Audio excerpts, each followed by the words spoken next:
할렐루야. 이렇게 함께 예배드릴 수 있고 하나님의 전에서 이렇게 여러분들 반갑게 뵐 수 있어서 참으로 기쁩니다. 사망 권세 이기시고 다시 사신 예수님을 기념하는 부활주일입니다. 부활은 영생의 소망을 갖게 합니다. 기쁘고 영광스러운 일입니다. 그러나 부활과 영생에는 반드시 죽음이 선행이 됩니다. 골고다에 고난이 있습니다. 고난은 모욕과 수치와 고통과 공포입니다. 그래서 고난과 부활은 마치 동전의 양면과도 같습니다. 부활은 값진 것입니다. 신학자이자 독일의 목회자인 디트리 보네퍼는 값비싼 은혜다 말씀했습니다. 고통을 좋아하는 사람은 없습니다. 인간은 누구나 행복하고 싶고 잘 살고 싶고 인정받고 싶고 사랑하고 사랑받으면서 살고 싶어하고 또 그렇게 살아야 합니다. 그런데 이것들이 거저 얻어지지 않습니다. 불행이 있기 때문입니다. 고난이 있기 때문입니다. 가난이 있기 때문입니다. 배제와 차별, 증오와 시기, 질투, 멸시 따위가 있기 때문입니다. 이렇게 대비되기 때문에 역설적으로 우리 삶에는 행복이 있는 것입니다. 무엇이 행복하게 만듭니까? 관계가 좋을 때에 행복합니다. 내가 만족스럽고 내가 기쁘다 하는 것들은 대부분 다 관계에서 오는 것입니다. 관계에 불화가 생기고 갈등이 있으면 불행합니다. 따라서 행복하기 위해서는 노력이 필요합니다. 남에게 쏜 화살은 결국 나에게 부메랑이 되어서 돌아옵니다. 서로 그리고 함께 행복할 수 있도록 노력해야 합니다. 영화 신의 한 수에는 이런 대사가 있습니다.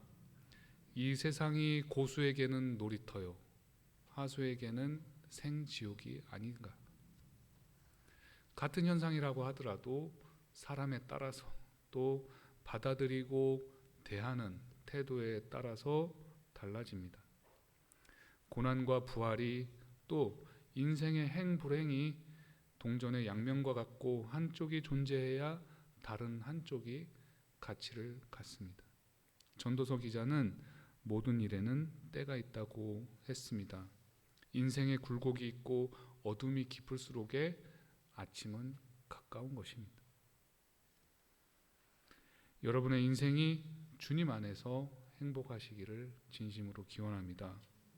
부활의 영광과 기쁨을 온전히 누리시기 바랍니다. 이것은 일생 동안 지속되어야 하는 것입니다. 그러기 위해서는 사망과 같은 골고다 같은 고난과 아픔에 짓눌리지 않도록 해야 합니다. 노력해야 하는 일입니다. 절망과 좌절에 눌리고 주저앉는 것이 아니라 소망의 목표를 두고 그 소망을 향해서 담대하게 나아가야 합니다.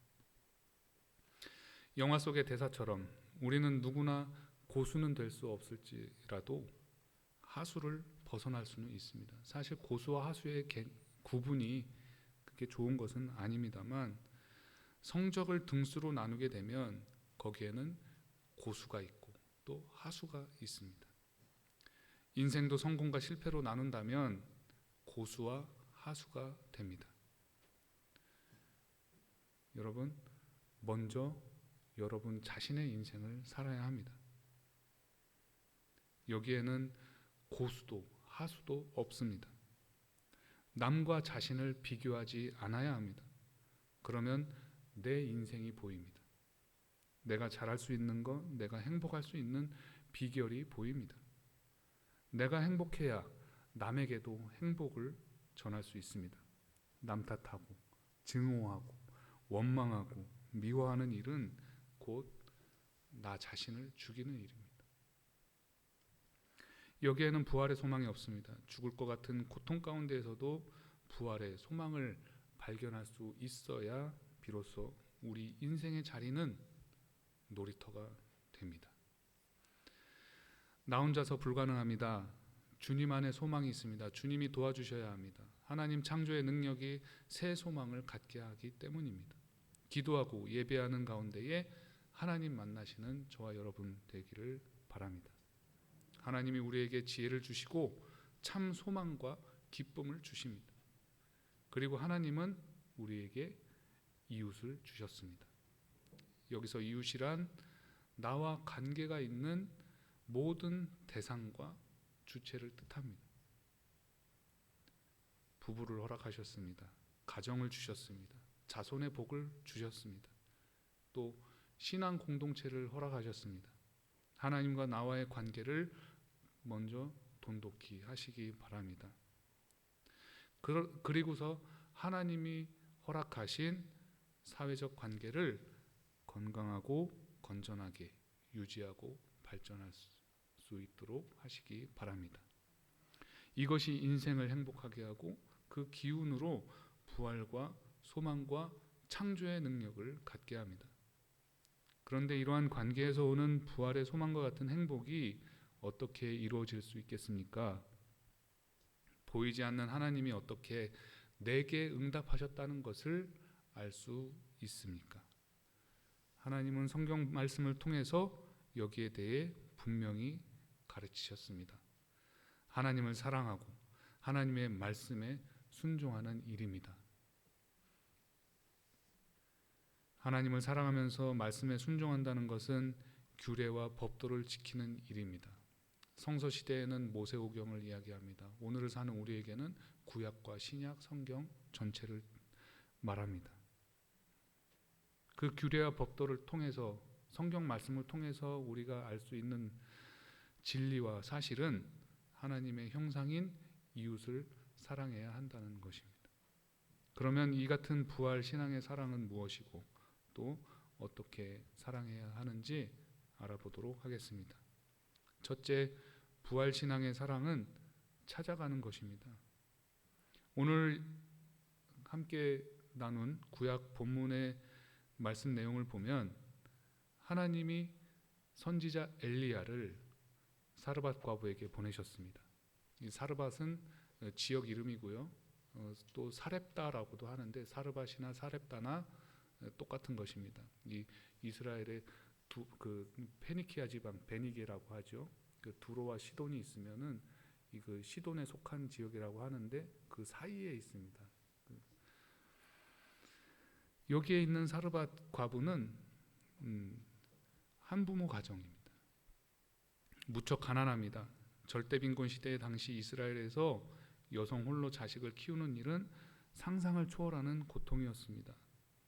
비단 이스라엘 사회뿐만이 아니라 우리나라도 마찬가지였습니다. 아마 세계적으로 비슷합니다. 우리나라도 옛날서부터 과부는 환과 고독이라고 해서 국가 구제의 대상이었습니다. 우리나라도 이렇게 홀로 지내는 그 어려운 처지에 있는 사람들을 국가 차원에서 구제를 했어요. 이 삼국사기에서부터 기록이 되어 있는 내용입니다. 어쨌든 그런 고통을 통해서 결국 자기 아들에게 줄 수 있는 양만큼, 물론 그 과부 자신과 또 아들의 먹을 양만큼을 만든다고는 했지만은 이 먹고 죽기로 작정한 사람이 자기 아들을 조금이라도 더 생각하지 자기가 똑같이 아니면 자기가 좀 더 많이 먹으려고 하겠습니까? 그것이 모성이 아니죠. 생의 마지막 순간이라고 하더라도 내 가진 것을 조금이라도 더 주는 것이 어머니이고 부모이고 또 그것이 하나님 창조의 생명의 능력인 것입니다. 아무튼 그렇게 남은 얼마 안 되는 그 양을 가지고 음식을 만들기로 합니다. 이때 엘리야가 등장을 합니다. 죽음으로 소멸하기 직전의 가정을 찾아가서 그 삶의 희망을 깨우쳐준 사건입니다. 극한의 절망 상황에서 세상을 등지는 것만이 유일한 답인 사람들이 있습니다. 스스로 돌파구를 찾지 못합니다. 잘 몰라서 그럴 수도 있고 나름대로 애는 쓰지만 그것이 효과적이지 않은 경우도 있을 것입니다. 다양한 이유로 인생이 막혔습니다. 그나마 가족 친지 중에 여력이 있으면 도움이라도 받겠지만 사르밧 과부는 이런 가족뿐만이 아니라 주위에 버팀목이 될 만한 아무런 대상이 없었습니다.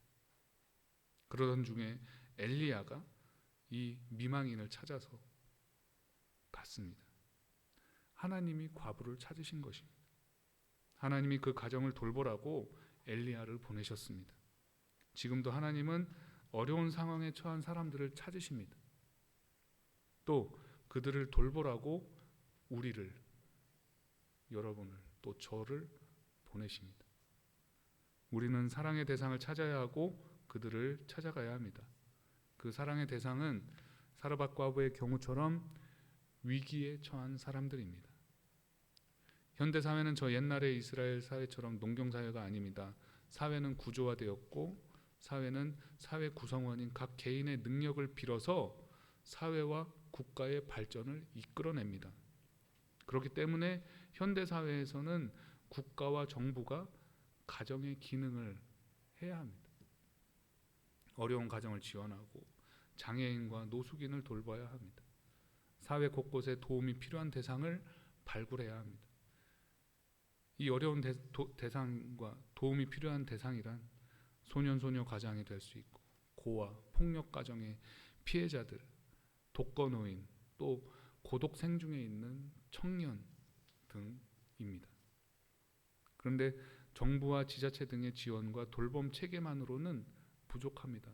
왜냐하면 이 규정에 의해서, 기준에 의해서 딱 정해진 틀 안에서만 서비스가 되기 때문에 사각지대가 많이 존재를 하기 때문이지. 그래서 교회가 필요합니다.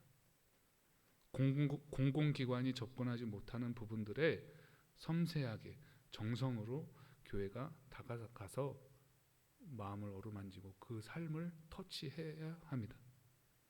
제가 사역하고 있는 햇살복음자리는 노숙인 시설입니다. 항상 배고픈 분들을 모시고 있습니다. 영양 공급이 충분하지 않습니다. 사회 주변부에 있는 분들입니다. 서울시에서 이들을 지원하고 있습니다. 매일 급식을 합니다. 또 잠자리를 제공합니다. 단순히 급식을 제공받고 잠자리를 제공받는 이 사실만 봐서는 문제가 없어 보입니다. 점심과 저녁 식사를 저희가 제공하지만 좀 더 좋은 영양을 공급하기에는 부족합니다. 한정된 예산으로 최대한의 효과를 내기에는 어려움이 큽니다. 의식주는 인간의 기본권입니다. 한국은 이제 없어서 못 먹는 사회가 아니라 무엇을 먹을까 고민하는 사회가 되었습니다. 아프면 보양식을 먹지요. 웰빙한다고 식단을 짜서 관리를 합니다. 노숙인도 굶는 일은 없습니다. 저희 같은 기관의 시설에서 급식을 하기 때문이죠. 하지만 노숙인 분들에게는 우리와 같은 선택권이 결여되어 있습니다. 이 시설 가고 저 시설 가서 옮겨 다니면서 먹으면은 그것이 선택권이다라고 할 수 있겠지만 그것은 온전하지 않습니다. 보다 좋은 영양이 공급되어야 합니다. 그래야 근육과 뼈에 힘과 기운이 생기고 조금이라도 더 살아갈 의지와 희망을 발견할 수 있습니다. 그런데 감사한 일은 영등포 노회의 여러 교회에서 저희 시설에 기도와 관심으로 함께하고 있습니다. 급식 봉사도 오고요. 먹거리가 생기면 먼저 떼어서 이렇게 챙겨서 주기도 합니다. 그렇게 교회들이 정성으로 후원을 하지만 사랑과 은혜를 입는 저희로서는 밑빠진 독에 물 붓기 식으로 항상 이 뭔가가 더 필요하고 도움을 받았으면 하고 또 그런 이 동전의 양면과 같은 일들이 반복이 됩니다. 항상 기본적으로 이렇게 교회들이 함께 하기에 저희들이 힘을 얻고 이 서비스를 더 잘 제공을 하고 있는 사실에 매우 감사하고 있습니다. 하나님께서 엘리야를 사르밧 과부에게 보내신 것은 생명을 살리신 일입니다. 하나님이 창조하신 생명, 하나님의 형상인 인간을 하나님 당신이 존중하고 사랑하신 것입니다. 사르밧 과부는 위기 가정입니다. 오늘로 보자면 어떻게 도움을 받아야 할지도 모르고 뭔가를 하고 싶어도 하지 못하는 꽉 막힌 상황에 처한 사람입니다. 하나님은 그렇게 엘리야를 가도록 하셨습니다. 하나님은 오늘도 우리를 보내십니다. 찾아야 하고 또 가야 합니다. 둘째, 찾아가는 부활 신앙의 사랑은 이웃을 돌보며 이웃과 동행하는 일입니다. 엘리야의 신방이 사람을 살렸습니다. 엘리야가 미망인을 찾아간 일은 간단히 요약하자면 신방을 한 거예요. 죽기 직전 상황에 몰린 한부모 가정이 있었습니다. 숨은 붙어 있지만 거진 죽은 거나 마찬가지인 사람이었습니다. 생물학적으로는 아직 살아있지만 사회적으로 거의 죽었는데 이제는 그마저도 자신과 자녀의 생명을 인위적으로 끊고자 합니다.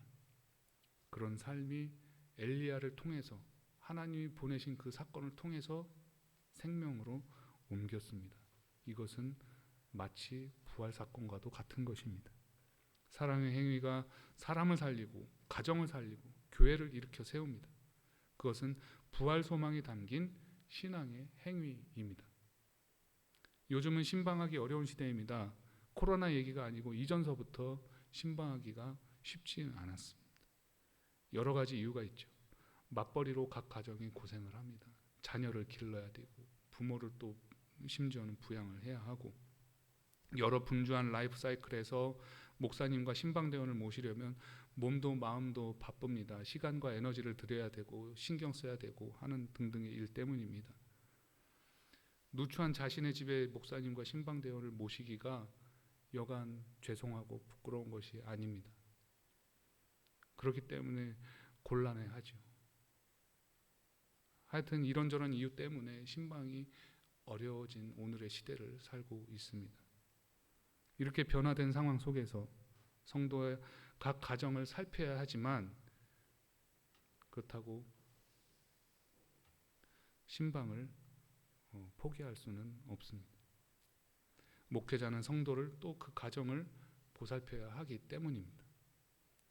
그렇기 때문에 신방은 목양에 절대적이고 큰 도움이 되는 것입니다. 신앙 공동체 구성원이 서로 더 친밀하고 서로를 이해하면서 용납하고 품을 수 있는 방법이 바로 신방입니다. 목회자는 성도를 영적으로 돌보는 직무를 수행합니다. 신학 용어로 이것을 영적 돌봄이다. 이것은 반드시 필요한 목회자의 직무라고 가르치고 있습니다. 이 영적 돌봄은 영혼을 돌본다기보다는 영혼으로서의 인간을 돌본다는 뜻입니다. 신방도 영적 돌봄의 한 방법입니다. 영혼으로서의 인간을 돌본다는 얘기는 하나님의 형상, 하나님의 생명으로 창조받은 인간의 마음과 정신과 그 삶에 속해 있는 그 모든 것들이 보다 윤택해지고 행복할 수 있도록 도움을 준다는 거예요. 그래서 신방을 해야지만이 사정을 헤아릴 수 있고 그 헤아린 사정 가운데에서 보다 더 이 사르밧 과부에게 엘리야가 한 것처럼 원활한 그런 목양이 이루어질 수 있는 것입니다. 그런데 이제는 그 방법을 달리해야 합니다.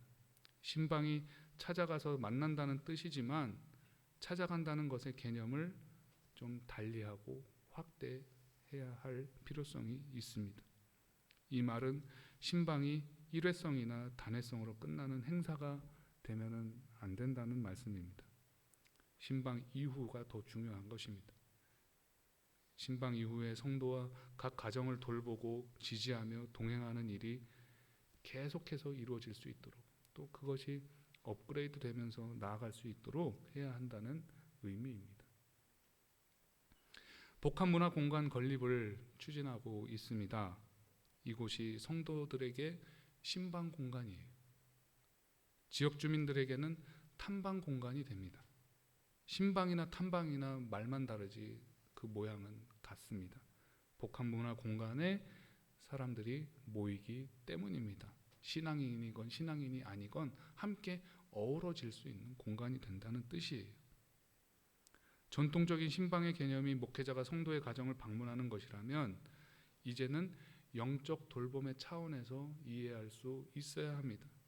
그러면은 신방의 장소는 꼭 성도의 가정이 될 필요와 이유가 적어집니다. 장소가 가정에서 이 복합문화 공간으로 달라질 뿐 보다 긴밀하고 친밀한 돌봄과 교제가 이루어질 수 있습니다. 위로와 격려로 한 생명이 소생하는 역사가 일어나게 될 것입니다. 그리고 평소에 교회 생활 중에 부족했던 목사님의 목양이 깊이 있게 이루어질 것으로 보입니다. 지역 주민들에게는 교회를 알고 복음을 자연스럽게 접하는 기회가 됩니다. 영등포역이나 그 주변에 이렇게 보면은 복음의 메시지가 담긴 전단지를 나눠주거나 확성기로 성경 말씀을 읊으면서 예언을 하거나 스피커를 크게 틀고 찬양을 부르는 분들이 있습니다. 그러한 노력은 매우 훌륭합니다. 필요하죠. 저는 그렇게 하려면 사실 목사로서 부끄러운 말씀이겠지만은 저는 못합니다. 용기 있는 결단의 행동이 그런 것인데 그렇기 때문에 이분들을 비난하거나 폄하할 수가 없습니다. 담대하게 예수를 전한다는 그 정성과 노력은 높이 평가해야 합니다. 그런데 교회를 제대로 알고 복음을 자연스럽게 접하는 매개가 되는지는 한번 다시 생각을 해봐야 되는 일이에요. 뜻하지 않은 시간과 장소에서 원하지 않는 매체를 통해서 어쩔 수 없이 전달받는 그것은 영적 돌봄이라고 볼 수가 없습니다. 왜냐하면 영적 돌봄은 쌍방교통인데 이것은 일방적인 거기 때문에 그래요. 그리고 싫어하는 사람들 많습니다. 불특정 다수에게 전달한다는 것 자체, 그것만으로도 하나님의 영적인 성령님의 역사하심이 일어난다고 한다면은 적극적으로 그것을 또 이룰 수 있어야 하겠습니다. 그러나 보다 더 원활하고 원만한 방법이 우리에게는 분명히 있습니다.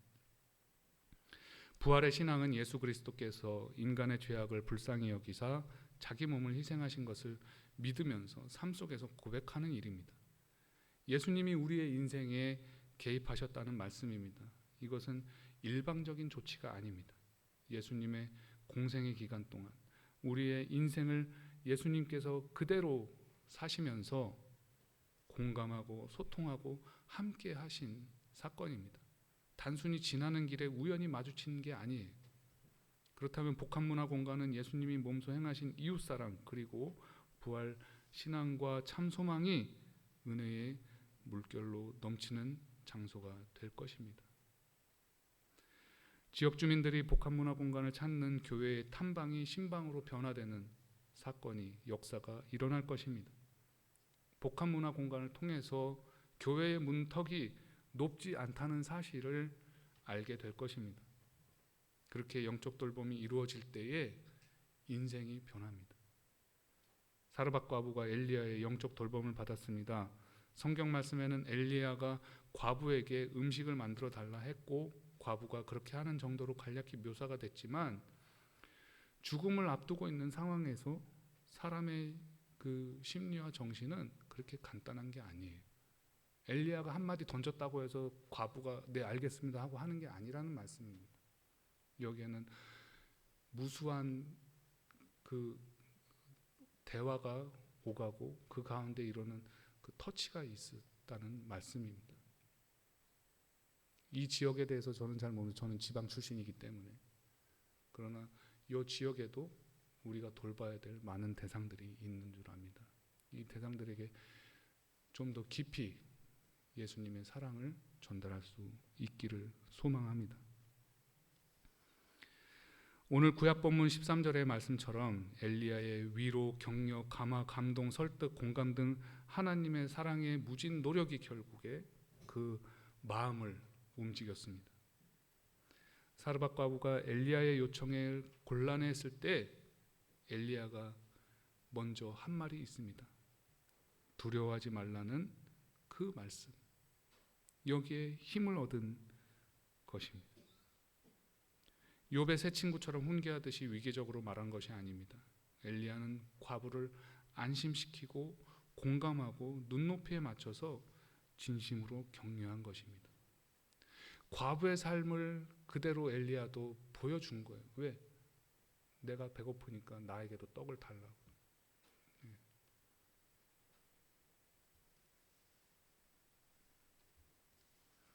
그렇게 여러 차례 대화가 오가고 엘리야는 과부를 행동하게 했습니다.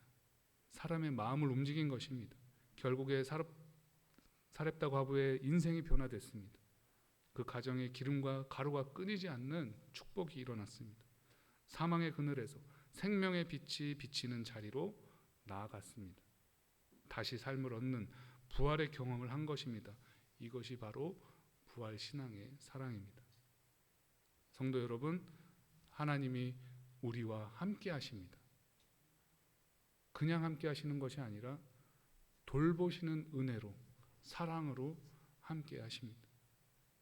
우리에게 소망을 갖게 하시려는 하나님, 그 애틋한 사랑을 우리도 누리고 또 다른 예수님을 알지 못하는 사람들도 누릴 수 있어야 합니다.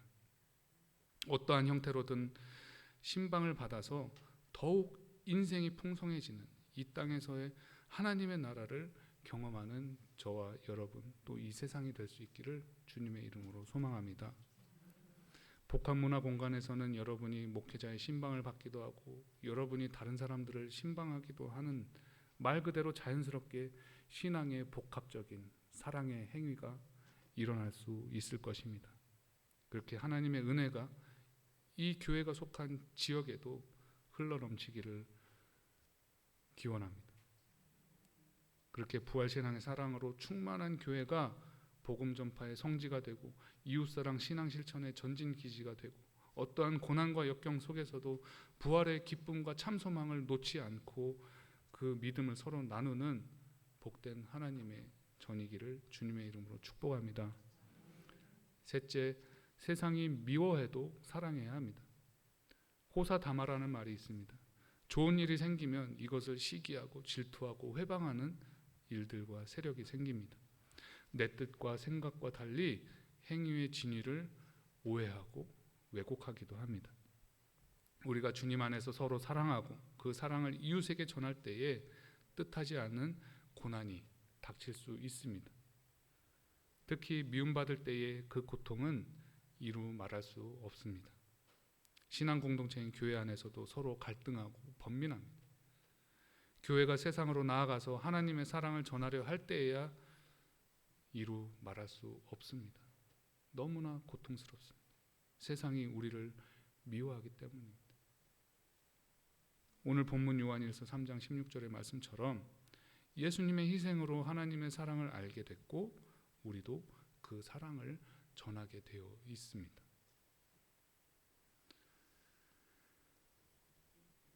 사랑을 실천하는 것으로 미움을 받을 수 있습니다. 자신이 하지 못하고 할 수 없는 일을 남이 할 때에 잘한다고 칭찬하고 격려할 수 있는 도량이 없기 때문입니다. 하지만 우리는 이마저도 긍휼히 여길 수 있어야 합니다. 사랑을 받은 자가 사랑을 줄 안다는 말이 있는 것처럼 우리는 하나님의 사랑과 예수님의 사랑을 받고 있는 존재입니다. 사랑받기 위해 태어난 사람입니다. 그런 경험이 있기 때문에 우리는 아무리 세상이 우리를 넘어뜨리려 하고 미워해도 우리는 사랑할 수 있습니다. 이러한 일은 나에게 또 우리 신앙인에게 때때로 이런 의지와 마음이 있다 하더라도 현실적으로 고통이 됩니다. 내가 굳이 당하지 않아도 될 고난이기 때문입니다. 괜히 미움받을 이유가 없습니다. 이러한 일은 예수님의 십자가 고난과도 같습니다. 결국 예수님은 십자가 위에서 죽임당하셨습니다. 모함과 음해, 멸시와 조롱, 수치와 모욕을 당하면서 죽으셨습니다. 당하지 않아도 될 예수님의 고난이었습니다. 그것은 예수님 자신을 위한 일이 아니었습니다. 예수님은 명예를 위해서, 권세를 위해서 그렇게 하신 일이 아닙니다. 예수님의 십자가 고난과 죽음은 바로 저와 여러분을 위한 것이었습니다. 그런 예수님의 희생과 사랑이 우리를 구원했습니다. 부활과 영생의 믿음과 소망을 갖게 했습니다. 그 자체만으로도 무한한 풍성한 사랑을 우리가 받고 있는 것입니다. 저희 햇살보금자리에 여러 교회들이 급식 봉사를 옵니다. 또 어느 교회는 야채, 과일 등 필요한 먹거리들을 먼저 챙겨서 따로 이렇게 떼어서 먼저 주기도 합니다. 이런 일은 교회가 똑똑하지 못해서, 교회가 바보라서 그렇게 하는 것이 아닙니다. 바로 예수님을 믿기 때문입니다. 예수님의 사랑을 몸으로 알고 있기 때문입니다. 어려운 이웃을 돕자고 내 시간과 열정을 들여서 봉사합니다. 세상은 말합니다. 노숙인은 게을러서 그렇게 됐는데 그 사람들을 왜 도와야 되느냐? 미워하는 거예요. 설령 그렇다고 하더라도 예수님의 고난과 부활의 신앙을 따라서 도울 수 있습니다. 또 그렇게 하고 있습니다. 오늘 본문 신약 17절의 말씀입니다. 누가 이 세상의 재물을 가지고 형제의 궁핍함을 보고도 도와줄 마음을 닫으면 하나님의 사랑이 어찌 그 속에 거하겠느냐. 복합문화 공간도 마찬가지입니다. 여러 비판과 조롱 섞인 말들이 있을 수 있습니다. 지역사회에 정착하기까지는 여러 모양으로 부정적인 외부 자극들이 있을 수도 있습니다. 저는 복합문화 공간이 어떻게 계획되고 건립이 진행되고 있는지 잘 모릅니다. 그저 우리 훌륭하신 김남영 담임 목사님이 엘리야의 마음을 가지고 건강한 또 건전한 목회관을 가지고 그런 계획을 가지고 추진하는 것이라고 믿습니다. 또 화곡중앙교회 역사 속에서 다져진 그 신앙의 열정과 자세가 이것을 뒷받침하고 있다고 저는 믿습니다. 제가 왜 이 말씀을 드리냐면 저는 노회에서 고시부원으로 있습니다. 근데 얼마 전에 여러분도 잘 아시다시피 장로고시 보신 분이 있죠. 강우석 피택 장로님이신데 제가 장로고시 채점을 했습니다. 근데 만점을 받았어요. 만점은 아니고 이제 한 문제 틀렸는데 안 틀릴 수도 있는 아주 쉬운 문제를 틀리셔서 겸손하신 분이다. 예, 굳이 틀리셨구나. 저는 이제 그렇게 봤는데요. 이게 신앙과 무슨 관련이 있겠냐 생각하실 수 있겠지만 이론이 없는 실천은 모래 위에 지은 집과 같습니다. 이 한 가지만 보더라도 화곡중앙교회 성도님들이 얼마나 신앙의 기본기가 잘 갖춰져 있는지 알 수 있습니다. 하나를 보면 열을 아는 거죠. 그렇다고 해서 강우석 집사 피택 장로님이 혼자서 그렇게 된 것이다? 아닙니다. 신앙의 유산으로 물려 내려온 것이 있기 때문이죠. 신앙의 선배님들, 가정에서 신앙교육 잘 받고 교회에서 신앙교육 잘 받고 그렇게 된 거 아니겠습니까? 이게 다 기본기인 것입니다. 근데 제가 또 놀란 게 제가 평소에 회중석에 있을 때는 잘 눈치를 못 챘지만 얼마나 천사같이 이렇게 깔끔하고 예쁘게 입고들 오셨는지 그냥 이렇게 덜렁덜렁 오는 거하고 갇혀서 입고 온 거하고는 딱 보면 알거든요. 우리 성도님들이 그렇게 오신 거예요. 그런데 매주마다 올라올 때 권사님들이 한복 입고 계시더라고요. 근데 오늘 또 부활주일 어떻게 보면 예수님 나신 성탄절보다도 이 절기상 가장 중요하다고 볼 수 있는 이 부활주일에 이렇게 많은 권사님들과 또 우리 어른 되시는 우리 장로님께서 또 이런 꽃가옷을 또 입으시고 또 우리 그 찬양하시는 장로님은 항상 이 양복 입고 오시고, 그러니까 장로님들이 자리를 지키신다는 거예요. 그렇기 때문에 우리 또 성도님들께서 이렇게 안정적으로 또 귀한 신앙생활을 잘 영위하고 있는 것이라고 믿습니다. 이게 다 기본기입니다. 그러한 기본기를 더욱더 발전시켜서 우리 교회의 이름으로 예수님의 사랑을 실천할 수 있기를 바랍니다. 교회는 방주와도 같습니다. 방주는 피난처가 되고 안식처가 되고 생명이 보호되고 창조되는 공간입니다. 그렇게 노아는 온갖 폭풍우와 거친 파도를 이겨내고 하나님 약속의 무지개를 만났습니다. 교회 안팎으로 크고 작은 고난과 시련이 있을 것입니다. 김남영 목사님을 선장으로 하나님이 세우시고 여러분이 인정하셨습니다. 그러니 두려워하지 말고 서로 격려하고 돕는 중에 부활 신앙의 사랑을 담대히 실천할 수 있기를 바랍니다. 그런 화곡중앙교회를 하나님이 들어서 새 역사를 쓰실 것입니다. 세상은 교회 바깥도 세상이지만 나와 다른 생각과 가치관을 가진 사람을 대하는 것도 세상과 마주하는 일입니다. 교회 안에서 먼저 서로를 이해하고 용납하는 것으로 체질과 기본기를 다시 하실 수 있기를 바랍니다. 그런 너른 도량으로 우리를 미워하는 세상을 향해서도 예수님의 사랑을 나누고 전할 수 있기를 바랍니다. 그러면 세상 문화가 바뀝니다. 인생이 바뀌고 사회가 변화됩니다. 두려워하지 말고 담대하시기 바랍니다. 이러한 담대한 믿음은 형제를 사랑하는 것으로 표현이 됩니다. 행함과 진실함으로 사랑하는 용기 있는 신앙인이 되시기를 소원합니다. 부활의 소망을 갖는 신앙인은 사망에 머무를 수 없습니다. 부활 신앙은 시기, 질투, 모략과 중상으로 상대를 미워하고 끌어내려고 하향평준화를 원하는 세상의 기준과 가치를 반대합니다. 왜냐하면 우리는 형제를 사랑함으로 사망에서 옮겨 생명으로 들어간 줄을 알거니와 사랑하지 아니하는 자는 사망에 머물러 있느니라고 오늘 본문 말씀 요한일서 3장 14절에 말씀하고 있기 때문입니다. 내가 살아야 남도 삽니다. 남이 살아야 나도 삽니다. 그래서 복음은 전파되어야 하고 그 복음은 여러 방법으로 전해질 수 있습니다. 시편 기자는 말씀합니다. 그들의 영혼을 사망에서 건지시며 그들이 굶주릴 때에 그들을 살리시는도다. 우리는 산 소망의 믿음을 가졌습니다.